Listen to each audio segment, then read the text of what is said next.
नमस्कार दोस्तों। एक प्रश्न जो हमेशा लोगों के मन में रहता है कि मंदिर ज्यादा आवश्यक है या स्कूल ज्यादा आवश्यक है। मंदिर या स्कूल दोनों में किसकी सबसे ज्यादा जरूरत है? जीवन में, मनुष्य जीवन में सबसे ज्यादा जरूरी क्या है, मंदिर या स्कूल? तो ये ऐसा ही हुआ जैसे कोई पूछे कि अन्न जरूरी है या पानी जरूरी है। जीवन में अन्न का ज्यादा महत्व है या पानी का ज्यादा महत्व है? तो आप क्या कहेंगे? अगर सिर्फ अन्न ही हो और पानी नहीं हो तो क्या होगा? आदमी अनपच हो जाएगा। खाना तो खा लिया लेकिन वो पचेगा नहीं, वो डाइजेशन सही तरीके से नहीं हो पाएगा। तो अन्न भी जरूरी है और जल भी जरूरी है। दोनों का जो संतुलन है हमारे जीवन में वो होना चाहिए।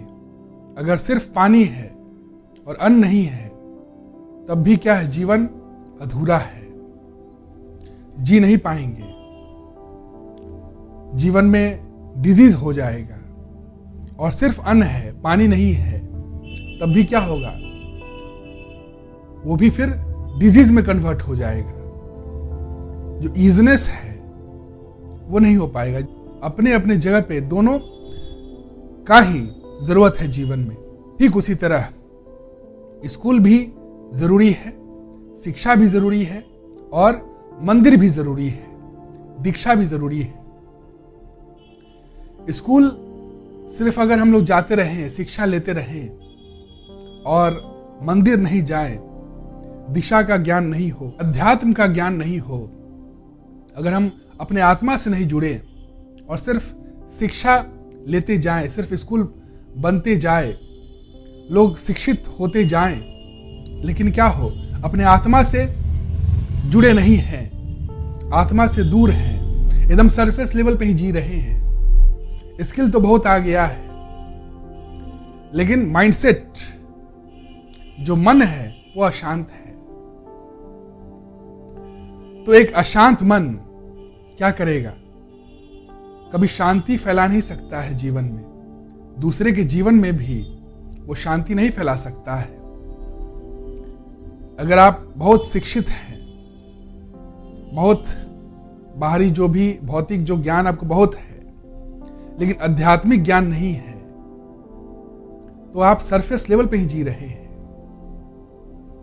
उसका जीवन दिशाहीन हो जाएगा, कंपटीशन और कंपैरिजन में फंस के रह जाएगा। क्योंकि जीवन में उसे अपूर्णता का एहसास होगा। पूर्णता का एहसास उसे नहीं हो पाएगा क्योंकि वो भौतिक में ही जिएगा कि कितना पैसा हो जाए मुझे, मैं उससे कैसे बड़ा हो जाऊं। दूसरों से बड़ा होने के लिए वो सब कुछ करेगा। क्योंकि जीवन में जब तक मनुष्य अपने आत्मा से जुड़ा नहीं है तब तक क्या होगा? उसके जीवन में कंपटीशन होगा ही होगा, कंपैरिजन होगा ही होगा। वो कितना भी भौतिक में सक्सेस पा ले, वर्ल्डली सक्सेस उसे कितना ही क्यों न मिल जाए, एक अधूरापन उसके जीवन में रहेगा। और वो अधूरापन के लिए फिर से वो दूसरों से कंपटीशन करेगा। दूसरे से हम कैसे बड़े हो जाएं, दूसरों को कैसे हम नीचा दिखा दें, तभी हम बड़े हो जाएंगे। तो वो अंदर से अनस्टेबल रहेगा। उसके पास कितना भी क्यों न हो जाए, वो हर वक्त कंपैरिजन करेगा दूसरों से। तो जो एक संतुलन होता है, जो स्टेबिलिटी होता है, उसे वो स्टेबिलिटी नहीं मिल पाएगा। शिक्षा तो बहुत हो गया, बहुत ही शिक्षित था। जो हम बचपन में शक्तिमान देखते थे, पता नहीं आप लोग देखे होंगे कि नहीं, लेकिन जो भी देखे हैं शक्तिमान, उसमें क्या था? एक डॉक्टर था, एक साइंटिस्ट था। वो किसका शरण में चला गया था? अंधेरा कायम हो, अंधेरा कायम रहेगा। जो किल्विस था, सम्राट किल्विस, उसके शरण में चला गया था। और वो डॉक्टर, वो साइंटिस्ट, भौतिक विशेषज्ञ था। भौतिक जो ज्ञान है, साइंटिस्ट था। वो एक से एक इन्वेंशन करता था। और इन्वेंशन का उसका उद्देश्य क्या था?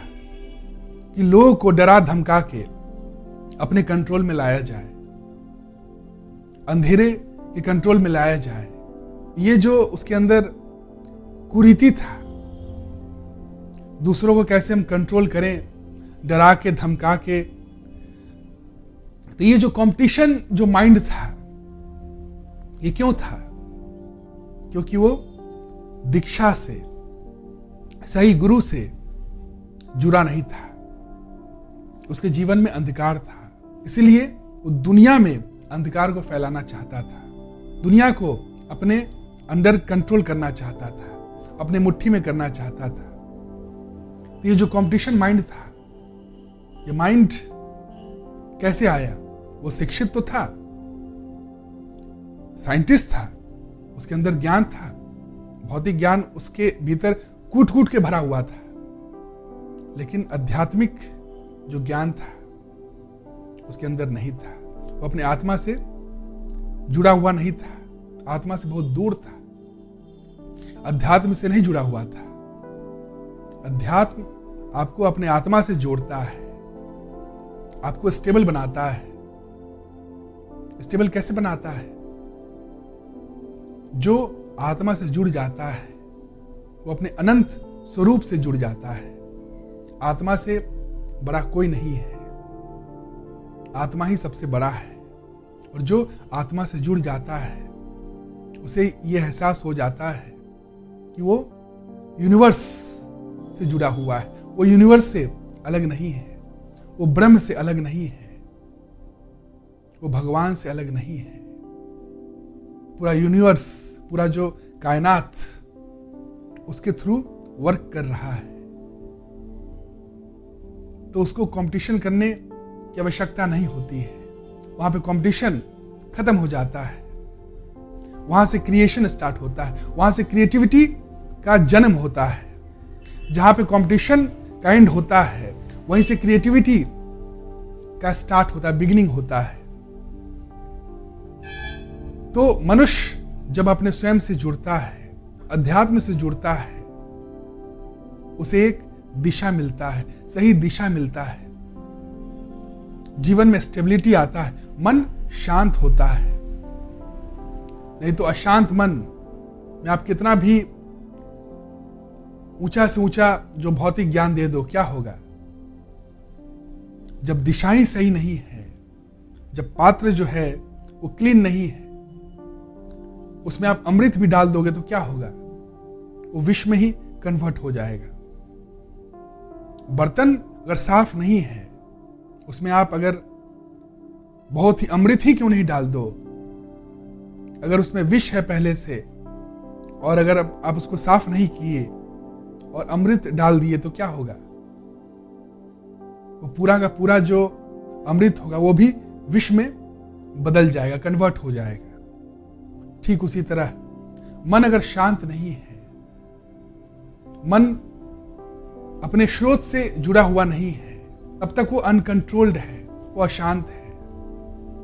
और अशांत मन की बुनियाद पे अगर आप ऊंचा से ऊंचा आप उसको शिक्षा क्यों नहीं दे दो, वो क्या करेगा? उसका दुरुपयोग करेगा, वो बाहर अशांति ही फैलाएगा। उससे वो शांति फैलाने वाला नहीं है। जब तक मन शांत नहीं है, पात्र जो है जब तक साफ नहीं है, तब तक आप उसमें कुछ भी डाल दो, कितना भी अमृत डाल दो, वो विष में ही कन्वर्ट हो जाएगा, बदल जाएगा। इसलिए जो पहले जो हमारे वैदिक परंपरा में क्या होता था, कोई भी गुरुकुल में आप जाते थे, बच्चे जो जाते थे पढ़ने के लिए, छात्र, तो पहले दीक्षा दिया जाता था,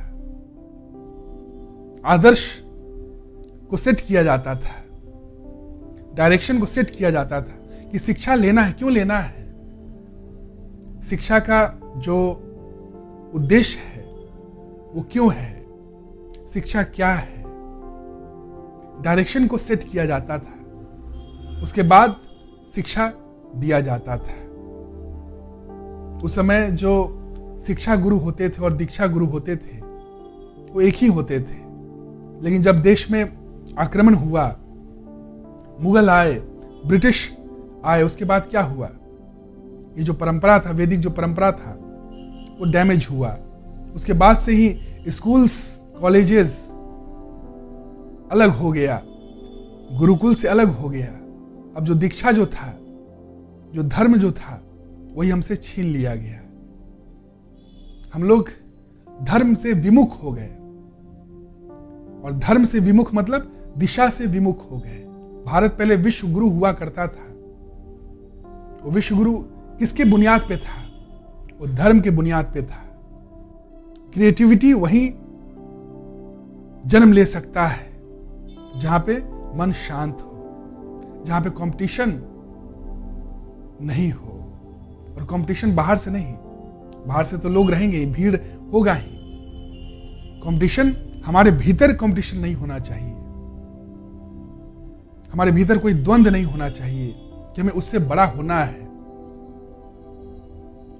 वहां तक पहुंचना है, उसको हराना है। ये सब कंपटीशन है। हराना जो चाहता है वो कौन चाहता है? वो अहंकार चाहता है। किसी दूसरे से बड़ा होना है, वो किसका इच्छा होगा? वो अहंकार का इच्छा होगा। अहंकार मतलब छोटा, जो भी बाउंड्री में, जो अभी सीमा में है, सीमा को ही दूसरे सीमा से बड़ा होना है। जो ज्ञान में है, जो अपने आत्मा से जुड़ा हुआ है, वो जानता है अपने आत्म स्वरूप को कि आत्मा से बड़ा कुछ नहीं है। तो उसे अब किससे बड़ा होना है? वो जो बड़ा होने का जो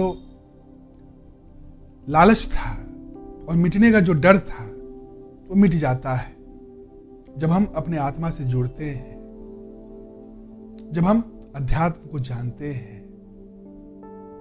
अध्यात्म हमें अपने स्वयं से जोड़ता है, अपने आत्मा से जोड़ता है। जब तक अध्यात्म नहीं है जीवन में, अध्यात्म को उपेक्षा करके, इग्नोर करके हम कितना भी बड़ा इमारत बना लें, भौतिक इमारत बना लें, सक्सेस पा लें, वो क्या होगा? जब तक समतल नहीं है, जब तक बेस सही से मजबूत नहीं है, तब तक वो स्टेबल नहीं रहेगा। स्टेबिलिटी अध्यात्म देता है। जीवन में जो स्टेबिलिटी आता है वो अध्यात्म की वजह से आता है। जब तक आप अपने आत्मा से जुड़े नहीं हो, तब तक आप सीमा में जी रहे हो। और सीमा मतलब वहां पे कंपैरिजन होगा, कंपटीशन होगा, वहां पे स्टेबिलिटी नहीं होगा। और वही जो भी कितना भी बाहर सक्सेस कोई पा ले, भीतर अगर अशांति है, भीतर अगर कंपटीशन है, द्वंद्व है, अंधेरापन है, अंधेरा है, तो बाहर भी वो अशांति ही फैलाएगा, अंधेरा ही फैलाएगा। कोई अगर बिल्डिंग बना दिया जाए, उसका जो फाउंडेशन है, जो बेस है, उसको ठीक से समतल नहीं किया जाए, उसका जो गहराई है वो ठीक से उसको मैनेज नहीं किया जाए, तो क्या ऊंचाई बन सकता है? ऊंचाई कितना दिन तक टिकेगा? जब तक गहराई नहीं हो, ऊंचाई कब तक टिकेगा? ऊंचाई टिक नहीं सकता है।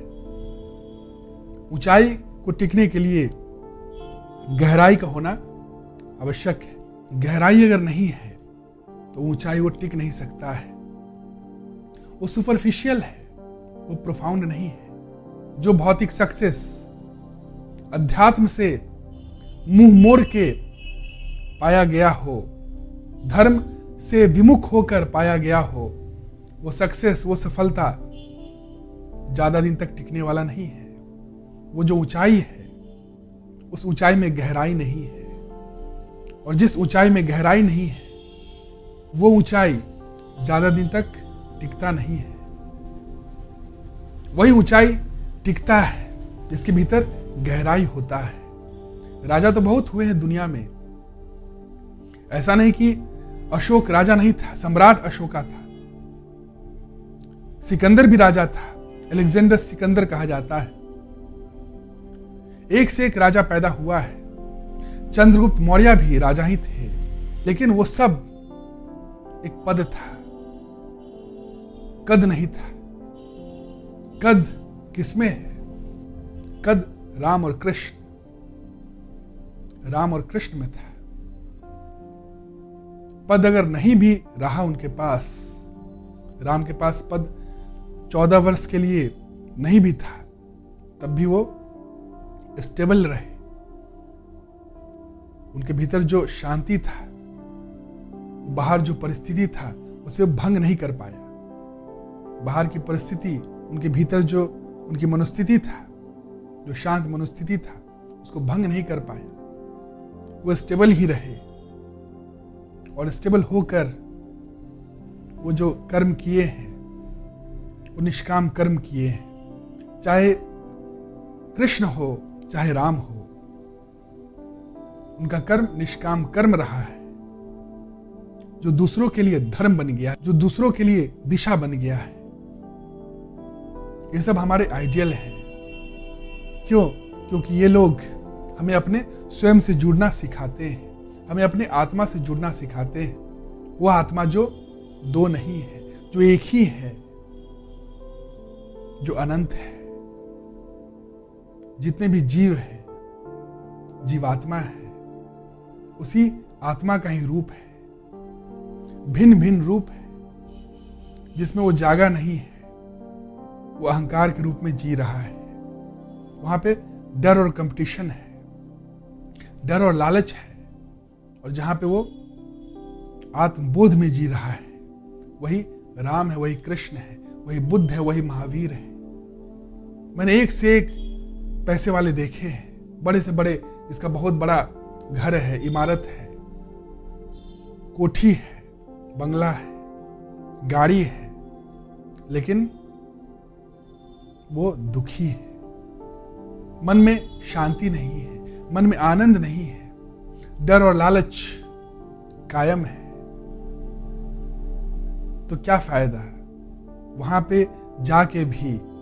उस जो भौतिक जो सुख है, वो जो पलंग है, गद्दा है, तो बहुत महंगा है, लेकिन वो महंगा गद्दा और पलंग के बावजूद भी अगर नींद नहीं आ रहा है, दवाई लेकर सोना पड़ रहा है, नींद की गोली खाना पड़ रहा है, डिप्रेशन का गोली खा के सोना पड़ रहा है, तो फिर वो क्या सुख? वो सुख और चैन की तलाश में रहते हैं। डॉक्टर के पास जाते हैं, साइकेट्रिस्ट के पास जाते हैं, लेकिन कहीं पे सुख नहीं मिलता है, कहीं पे चैन नहीं मिलता है। क्यों? क्योंकि वो धरातल पे ही जी रहे हैं। और काफी शिक्षित लोग होते हैं, ऐसा बात नहीं है कि वो इलिटरेट पर्सन होते हैं। कोठी बंगला वाले पढ़े लिखे होते हैं। तो भौतिक तो ज्ञान रहता है, लेकिन आध्यात्मिक ज्ञान नहीं रहता है। और जब तक आध्यात्मिक ज्ञान नहीं है, तब तक आदमी मुक्त नहीं है, मुक्त होके नहीं जी सकता है।